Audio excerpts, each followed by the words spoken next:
Por un lado tenemos la más conocida de todas, porque la hemos vivido como contribuyentes, como asesores y eventualmente como inspectores, que son las fiscalizaciones efectuadas a cada contribuyente, o sea, los requerimientos de información efectuados a cada uno de ellos, o bien a terceros vinculados a la materia imponible de aquel. Las facultades de la AFIP en este sentido son muy amplias, surgen del artículo 35, existen facultades rutinarias, existen facultades coercitivas para situaciones excepcionales. Desde ya, como toda facultad del Estado, nunca es ilimitada por las garantías constitucionales y al mismo tiempo por la sana convivencia entre fisco y contribuyente. El artículo 35, que si bien en los últimos tiempos ha sufrido una modificación, conserva el espíritu que lo inspiró cuando se redactó por primera vez, es decir, cuando se sancionó originariamente la 11683. Básicamente el artículo 35 otorga facultades al fisco de citar al contribuyente, de ver su documentación, de ver su contabilidad, de efectuarle preguntas, idem las que puede tener con respecto a terceros. Pero ¿qué ocurre? No siempre el contribuyente responderá, no siempre responderá de buena gana, no siempre dará toda la información que el fisco necesita. Al mismo tiempo, y lamentablemente en otras épocas ha habido violencia ejercida sobre los inspectores, lo cual motiva que intervenga la fuerza pública. Desde ya que cuando hablamos del empleo de la fuerza pública, en este caso, como en todos los que el derecho admite, es dentro de las garantías constitucionales y con el debido contralor judicial. Esto lo vamos a ver más en detalle en otro momento del trabajo. Tal es así que ahora les voy a poner una placa en pantalla, si me permiten, del artículo 35, que es el que, digamos, apunta a las facultades específicas que la AFIP tiene para poder fiscalizar contribuyentes individuales. Efectuar citaciones, según el inciso A. Requerir la exhibición de documentación, según el inciso B. Inspeccionar la contabilidad y demás documentación, según el inciso C. Requerir auxilio de la fuerza pública, el inciso D. Solicitar órdenes de allanamiento, según el inciso E. Cuando hablamos de este tipo de facultades, de poderes, vemos que ello constituye un listado. Citaciones, allanamientos, concurrencia a la fuerza pública, etc. ¿Cómo se puede medir? Y estoy hablando ya del control interno de la actividad estatal. Si el fisco está haciendo esto por imperio legal, porque lo considera oportuno, o de una manera arbitraria. Lamentablemente no siempre las instituciones han funcionado como esperamos, y eso es parte quizá de la propia esencia humana acá y en todos los países del mundo. Pero bueno, el contribuyente está obligado a acatar estas facultades del fisco, pero bajo ningún punto de vista puede asimilarse que ellas están exentas del contralor judicial. Desde ya, y jurídicamente hablando, el contribuyente que alegue una arbitrariedad manifiesta, una discrecionalidad dañina para sus derechos, es el que tendrá la carga de la prueba en su cabeza de demostrarlo. Esto, además de ser una opinión mía o de otras personas que coinciden conmigo, es lo que la justicia dijo en ciertos casos, los cuales mostraré a continuación. Santaolalla Oscar, Tribunal Fiscal de la Nación, 1973, Julio Melián, idéntico poder, 1975, Producto Pesquero Migueles, 1981.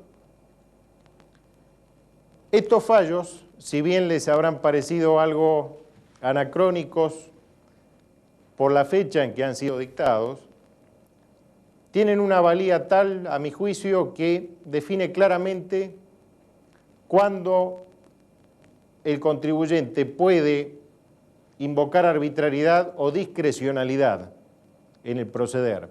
Pero más importante aún es que precisa que el contribuyente es quien tiene la carga de la prueba de la arbitrariedad manifiesta en el proceder del organismo. No es fácil, pero tampoco es imposible. Digamos que nosotros como profesionales, y cuando digo profesionales, hablo tanto de un lado del mostrador como del otro, es decir, los colegas que trabajan para el fisco y los colegas que defienden a sus clientes particulares. Estamos, reitero, acostumbrados a ver citaciones, requerimientos, actas, algún trámite en sede administrativa, eventualmente alguna determinación de oficio que culmina en un proceso administrativo en el Tribunal Fiscal. En estos últimos años quizás hemos visto penal tributario, pero ya es una materia que compartimos con nuestros primos hermanos abogados. Pero bueno, seguramente la mayoría de nosotros estará acostumbrado a responder los requerimientos, responder las citaciones, etc. Pero no siempre es así. Es más, hay situaciones particulares en las cuales el contribuyente no respondería debidamente las citaciones, no respondería a los requerimientos, porque no se involucraría él mismo en atención a ciertas actividades no precisamente santas que desarrollaría. Tal es así que el propio legislador, como hemos visto en el artículo 35, le faculta al organismo a gestionar el empleo de la fuerza pública. Pero bueno, cuando hablamos de fuerza pública, estamos hablando de el poder del Estado dirigido, apuntado, en este caso particular, a preservar la integridad de los inspectores. ¿Qué quiero decir con esto? Que si un inspector no puede desarrollar su tarea como corresponde, por violencia física o moral ejercida sobre él, él está facultado a solicitar la fuerza pública para su protección. Pero el hecho de solicitar la fuerza pública bajo ningún punto de vista implica una orden de allanamiento. Es decir, debemos conjugar todos los factores.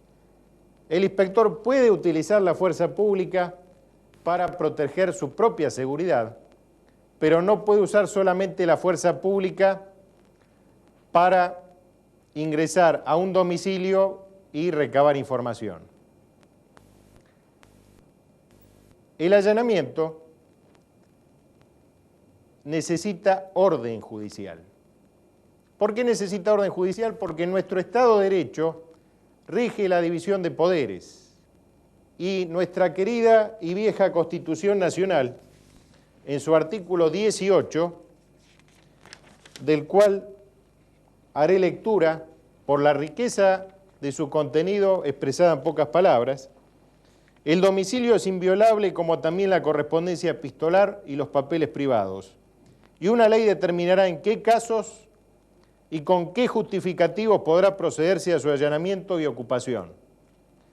El artículo 35 es la ley especial que faculta al organismo a tramitar los pedidos de orden de allanamiento ante la autoridad judicial. La autoridad judicial no está obligada a decirle que sí a todo pedido de allanamiento. Sí está obligada a analizar la presentación que el fisco haga y puede aceptarla o rechazarla dentro de las reglas de la sana crítica. Debe analizar los justificativos, puede pedir mayor información al fisco nacional, pero sobre todo, y en toda reunión donde hablamos de este tema, el juez debe tener presente que el allanamiento es una medida de excepción. ¿Qué quiere decir? Que debe analizar su posibilidad de otorgamiento en atención a si están agotados los otros mecanismos de requerimiento de información, si se justifica la medida, si, digamos, no se puede usar otro procedimiento que no sea tan dañino de una garantía individual. Dicho de otra manera, la Constitución Nacional garantiza la inviolabilidad del domicilio, pero ello de ningún modo puede asimilarse como un reservorio para cometer evasión fiscal o cualquier otro tipo de delito. Pero la autoridad que debe evaluar la viabilidad del mismo debe ser independiente del mismo poder que la tramita, en este caso el Fisco Nacional. Pero bueno, los expositores siempre asumimos que somos claros en lo que decimos. Pero bueno, puede haber contradicciones, puede haber temas abstractos. ¿Cuándo podemos decir que un allanamiento es posible? Habrá que analizar cada caso particular, habrá que analizar la actitud de la dirección frente a distintos contribuyentes. No hay una regla general, como dicen los abogados, no hay dos casos iguales en el derecho, pero bueno, analizando la vasta jurisprudencia que tenemos, podemos decir sin temor a equivocarnos cuáles son los requisitos mínimos que debe tener un pedido de orden de allanamiento. Ya mismo le transcribo en pantalla lo que la jurisprudencia ha dicho. Primero, se encuentran determinadas las causas e identificado su objeto. Debe existir la posibilidad fundada de encontrar elementos concretos, no siendo una rutina de búsqueda de posible información que involucre a un contribuyente. Es decir, no ser lo que un juez llamó excursión de pesca. Debe presumirse resistencia a la entrega de la información o bien indicios de que la misma no sería entregada bajo requerimientos normales. ¿Qué quiere decir todos estos ítems que hemos visto? Se encuentran determinadas las causas, debe ser necesario la investigación. Quizás esto suene muy abstracto porque es una compilación de lo que han dicho nuestros grandes tributaristas y de lo que dijo la justicia. En cada caso particular habrá que analizar si correspondería o no que se otorgue un pedido de orden de allanamiento. Pero bueno, si bien generalmente o por lógica o por naturaleza lógica, lo que es allanado es el domicilio del contribuyente, algún lugar donde se suponga que existe información vinculada a su situación impositiva, algún lugar donde exista algún depósito, donde guarde documentación, etc. Lo más importante de tener presente siempre es el allanamiento a los estudios profesionales. ¿Por qué? Porque, bueno, deben ser muy pocos los profesionales que tengan un solo cliente, crisis económica aparte, pero digamos que en los propios estudios contables o jurídicos se encuentra documentación y carpetas de otros clientes. Los estudios contables, profesionales, jurídicos, etcétera, no es que no puedan ser allanados. Pueden ser allanados si el juez considera que existen elementos suficientes para ello. Pero bueno, una cosa es venir y allanar acá este estudio y llevarse solamente esta carpeta que es de XX Sociedad Anónima, cliente mío, y otra cosa es, bueno, ya que allanamos, nos llevamos la carpeta de XX Sociedad Anónima y vemos las otras carpetas de MM y JJ Sociedad Anónima para ver si encontramos algún elemento que sirva a su situación fiscal. La mayoría de los profesionales seguramente no habrán padecido un allanamiento a su estudio, pero bueno, ha habido casos que han llegado a la Corte Suprema. No es bueno que toda causa llegue a la Corte Suprema, pero lamentablemente es así. Como principal antecedente en el país, tenemos los casos de Colombre Garmendia para el caso de estudios jurídicos y del doctor Alberto Martín Gorosito para el caso de estudios contables. Ya mismo se lo transcribo para que tomen nota de los fallos.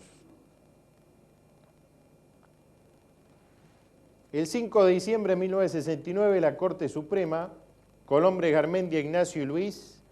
El 20 de octubre de 81, Gorosito Alberto Martín. En estos fallos se han sentado los precedentes básicos para efectuar los allanamientos a los estudios contables. Debe ser siempre en relación a un cliente determinado, a una cuestión determinada, y debe resguardarse celosamente el secreto profesional. ¿Qué han hecho las corporaciones de profesionales, llámese Consejo Profesional de Ciencias Económicas o Colegio de Abogados? Mucho. La Ley 23.187 de creación de Colegio Público de Abogados, en su artículo 7, dispuso que cuando deba allanarse el estudio de un abogado matriculado en dicho colegio, debe darse intervención previa al colegio. ¿Para qué? Para que designe un veedor cuyo objetivo será preservar el secreto profesional dentro de sus posibilidades. Conscientes de la problemática que gira en torno a esto y a falta de una legislación específica, la Cámara Contencioso Administrativo Federal, a instancia del Consejo Profesional de Ciencias Económicas de la Capital Federal, a través de una acordada dispuso que cuando se allane el estudio contable de un profesional matriculado en el Consejo Profesional de Ciencias Económicas de Capital Federal, se le dé intervención a dicha corporación a los fines de que ésta envíe un veedor. ¿Cuál es la misión del veedor? Dentro de sus posibilidades, impedir que el allanamiento se transforme en una excursión de pesca, como llamó un juez, de presuntos casos de evasión, pero violentando el secreto profesional. Quienes vean este trabajo se estarán preguntando, ¿qué pasa si pese a los controles del veedor, pese a las disposiciones de la 23.187 para el caso de abogados, efectúan un allanamiento y se violenta el secreto profesional? Volviendo a lo gráfico, se tramitó la orden de allanamiento para este caso, pero de paso se tomó documentación de todas estas carpetas. La información que se obtenga de aquellas carpetas no puede ser utilizado legalmente contra el contribuyente cliente involucrado en ellas. ¿Por qué? Porque estamos frente a lo que los abogados llaman la teoría de los frutos del árbol venenoso. Si las pruebas no son obtenidas en regla, no pueden ser utilizadas en contra del contribuyente o del acusado en general por las propias garantías del proceso penal, así sea que las pruebas sean muy evidentes. Los allanamientos de estudios contables y estudios jurídicos han sido en otras épocas, y esto surge de los fallos que han visto en pantalla, como una especie de caballo de batalla de otras finalidades. Por suerte hoy no se tiene indicio de que eso ocurra o siga ocurriendo, y esperemos que esto continúe de esta manera. Bien, sentadas las premisas generales de las fiscalizaciones a contribuyentes y terceros, vamos a pasar al próximo capítulo.